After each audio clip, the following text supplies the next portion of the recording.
நல்ல நாள் பார்த்து மண்டபத்துக்கு சொல்லியாயிற்று. சமையல், மைக் செட், பாத்திர பண்டம், டெக்கரேஷன் என எல்லா பொறுப்பையும் மண்டபக்காரர்களே எடுத்துக்கொள்வதாக சொல்லிவிட்டனர். எல்லாவற்றுக்கும் முன்பணம் கொடுத்து ரசீதும் வாங்கிவிட்டார் விநாயகம். ஆர்கெஸ்ட்ராவுக்கு மட்டும் வெளியே சொல்லிக்கோங்க என சொல்லி 2 விசிட்டிங் கார்டு கொடுத்தார் மண்டப மேனேஜர்.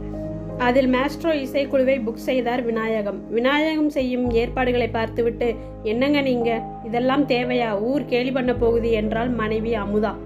வீட்டில் 20 ஆண்டுகளாக வேலை பார்க்கும் உரிமையில் ஐயா எதை செய்தாலும் சரியாக இருக்கும், நீங்க சும்மா இருங்கம்மா என்றால் பணிப்பெண் தாயம்மாள்.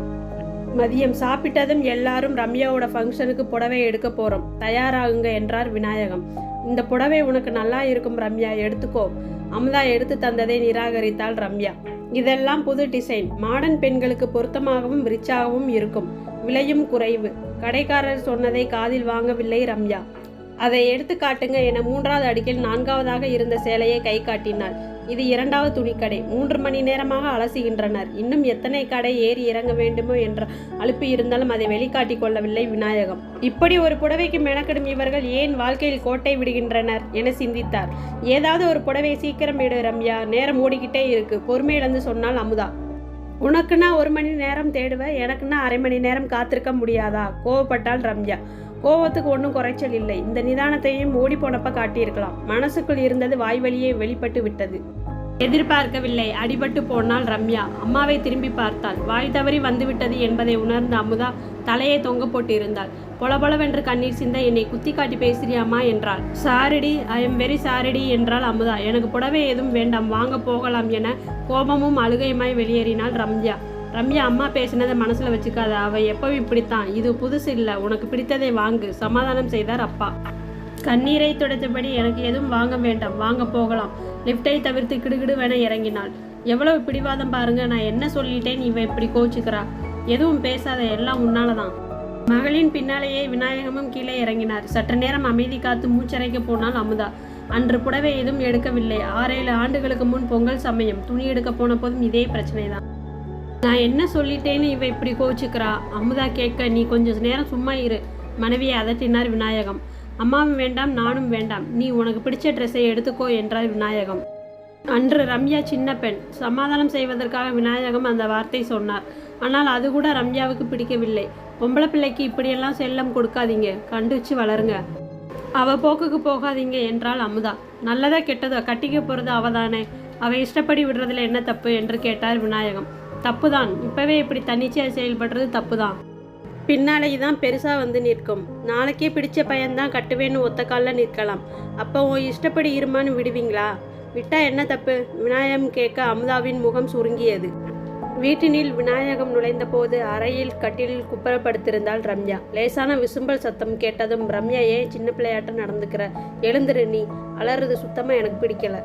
படித்த பொண்ணு நீ, நிமிர்ந்த நடையும் நேர்கொண்ட பார்வையும் வேணும் உனக்கு, சாமானியர்கள் போல வீழ்ந்து விட நினைக்கிறாயா என்றார் விநாயகம். மெல்ல திரும்பி எழுந்து உட்கார்ந்தாள் ரம்யா. கண்ணீரை தொடத்தபடி, அம்மாவே என்னை புரிஞ்சுக்கலையப்பா என்றாள்.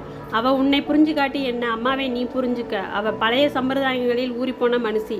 அவளுக்கு பாரதியும் தெரியாது, புதுமையும் புரியாது. அவளுக்கு கற்பிக்கப்பட்டதெல்லாம் அடிமைத்தனம். மெல்லதான் மாற்ற முடியும். நீதான் அவளுக்கு சொல்லி தரணும்.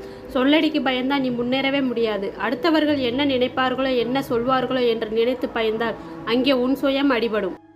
உன் வாழ்க்கையை நீ வாழ முடியாது, யாருக்காக தான் வாழ வேண்டியிருக்கும். உளியில் அடிபடாமல் பாறைகள் சிலையாவதில்லை, புரிஞ்சுக்கோ என்றார். ப்ரூஃப் பார்த்து பத்திரிகைக்கு கொடுத்தாச்சாப்பா கேட்டாள் ரம்யா. நாளைக்கு நல்ல நாள் தான், பத்திரிகை கைக்கு வந்துவிடும். உன் நண்பர்களுக்கு எல்லாம் நீயே கொடுத்துடு, துணைக்கு நானும் வரணுமா என்றார் விநாயகம். வேண்டாம் என்றாள். அங்கே அவங்க அதை சொன்னாங்க, இதை சொன்னாங்கன்னு எதையும் மனசில் ஏற்றிக்காத, எல்லாத்தையும் குப்பையில் போடு.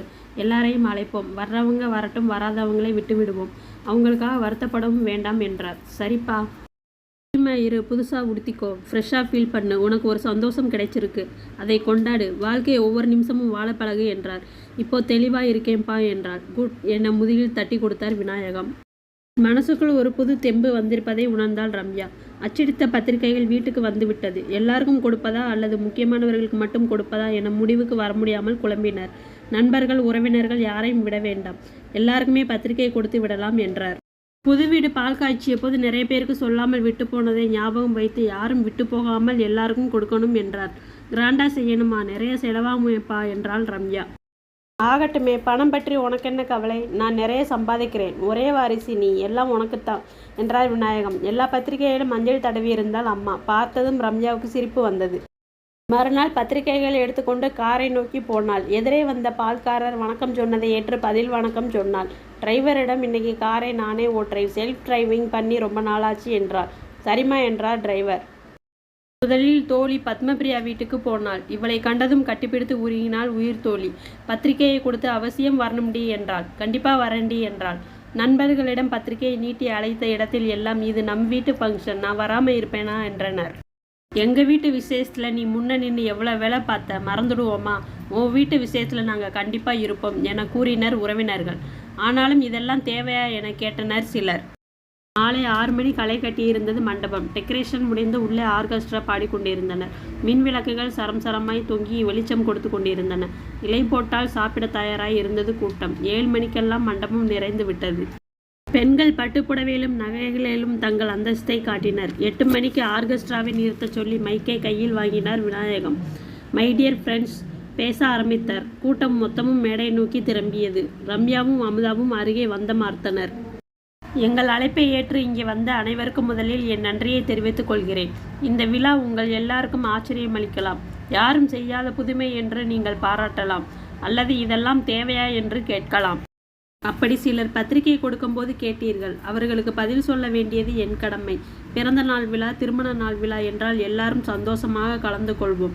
ஆனால் ஒரு விவாகரத்தை விழாவாக கொண்டாட இங்கே யாரும் விரும்புவதில்லை. அதை ஒரு இழப்பாகவும் துக்கமாகவும் தான் பார்க்கிறோம். அதன் பின் வாழ்க்கையே இல்லை என்றாகி ஒரு மூலையில் முடங்கி விடுகிறோம். இது தேவையா என்று யோசித்ததன் விளைவுதான் இந்த விழா. திருமண வாழ்க்கையில் தோற்றுப்போன பலரை நான் பார்த்திருக்கிறேன்.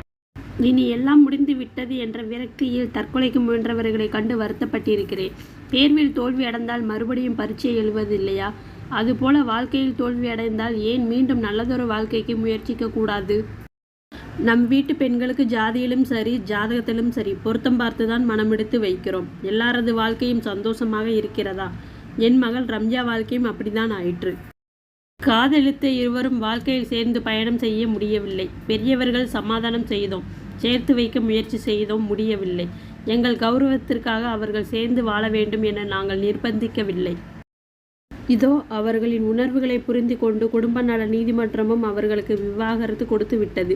விபத்தில் அடிபட்டவன் உயிருக்கு போராடி மீண்டு வருவது போல்தான் இதுவும். உனக்கு நாங்கள் இருக்கிறோம், உறவுகள் நட்புகள் இருக்கிறோம் என காட்டத்தான் இந்த விழா. இதை என் மகளுக்காக மட்டுமே நான் நடத்தவில்லை. வாழ்க்கையை தரிசாக்கி கொண்டு சரியாக வாழ முடியாமல் கூண்டு கிளியாக குடியார கணவர்களோடு தினந்தினம் துயரங்களையும் கொடுமைகளையும் அனுபவித்து வரும் என் மகள் போன்ற எல்லா பெண்களுக்கும் இதை புரிய வைக்கத்தான் இந்த விழா. இது எங்கள் பணத்தையோ திமிரையோ செருக்கையோ காட்டுவதற்கல்ல. கணவன் மனைவி உறவே வேண்டாம், பிடிக்காவிட்டால் விலகி வாருங்கள் என சொல்வதை தப்பாக எடுத்துக்கொள்ளாதீர்கள். ஊடலும் கூடலும் தான் வாழ்க்கை, அதான் அழகு என்று புரியாதவன் அல்ல நான். சேர்ந்து வாழவே முடியாத மன அழுத்தத்தில் தினமும் இதயம் வெந்து சாகிற உறவைத்தான் கடந்து வாருங்கள் என்கிறேன்.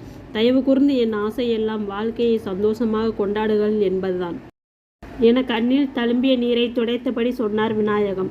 ரம்யாவும் கலங்கினாள். அவளை தன் தோளோடு சாய்த்து கொண்டாள் அமுதா. கூட்டத்தில் யாரோ கைதட்டினர். அது மெல்ல மெல்ல அதிகரித்து அரங்கை அதிர வைத்தது. சலசலத்தவர்கள் எல்லாரும் விநாயகத்தின் எண்ணத்தை தூய்மையை புரிந்து கொண்டனர். புரிந்தவர்கள் ஒவ்வொருவராக மேடை ஏறி வந்து ரம்யாவிற்கு கை கொடுத்து வாழ்த்து கூறினர். ஒரு வசந்தத்திற்கான அறிகுறி அங்கே தெரிய வந்தது.